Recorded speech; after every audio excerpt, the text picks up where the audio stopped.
સુરતની રાંદેર પીપલ્સ બેંકના 6 ડિરેક્ટરે રાજીનામું આપ્યું. 21 બેંકના 200 ડિરેક્ટરો પણ પદ છોડશે. નવા ચહેરાને તક. સુરતની સહકારી બેંકમાં મોટો ફેરફાર જોવા મળ્યો. કેન્દ્ર સરકારના નવા ગેઝેટ મુજબ કોઓપરેટિવ બેંકમાં ડિરેક્ટરોનો કાર્યકાળ મહત્તમ 10 વર્ષનો રહેશે. આ નિયમને પગલે રાંદેર પીપલ્સ બેંકના 6 ડિરેક્ટરે રાજીનામું આપ્યું, જેમાંથી કેટલાક 10 થી 25 વર્ષ સુધી પદ પર રહ્યા હતા. સુરતની 21 બેંકોના લગભગ 200 ડિરેક્ટરો પણ આગામી સમયમાં પદ છોડશે. રાજીનામું આપનારાઓએ જણાવ્યું કે આ નિર્ણયથી ઇજારાશાહી ખતમ થશે અને સહકારી ક્ષેત્રમાં નવી ઉર્જા આવશે. નવા નિયમ હેઠળ યુવા અને નવા ચહેરાઓને ડિરેક્ટર તરીકે તક મળશે, જેનાથી બેંકોના વહીવટમાં પારદર્શિતા અને નવીનતા વધશે. આ ફેરફાર સહકારી બેંકોના લાંબા ગાળાના સંચાલન પર ઊંડી અસર કરશે. સ્થાનિકોમાં નિર્ણયની ચર્ચા શરૂ થઈ છે અને નવા ડિરેક્ટરોની નિમણૂકની રાહ જોવાઈ રહી છે. કમલેશભાઈ, સહકારી ક્ષેત્ર એટલે સહકારી ખાતું જે છે એમાં શું નિર્ણય લેવામાં આવ્યો?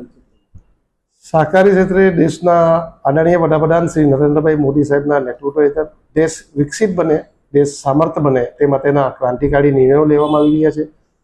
આઝાદી પછી પ્રથમ વખત લાંબા સમય પછી સહકારી મંત્રાલયનું નિર્માણ અને તેનો પહેલો નિર્ણય જે લીધો છે કે જે ડિરેક્ટર મિત્રોના 10 વર્ષથી વધુ સમય મર્યાદા થઈ છે સહકારી કોઓપરેટિવ બેન્કિંગ ક્ષેત્રે, તેવા મિત્રો હવે ઇલેક્શનમાં નવી ચૂંટણીમાં ભાગ નહીં લઈ શકશે અને સ્વૈચ્છિક રીતે બી જો સમય મર્યાદા વધુ હશે એની તેમની તો એ રાજીનામું આપવા માટેનું આ નિર્ણય લાગુ પડશે.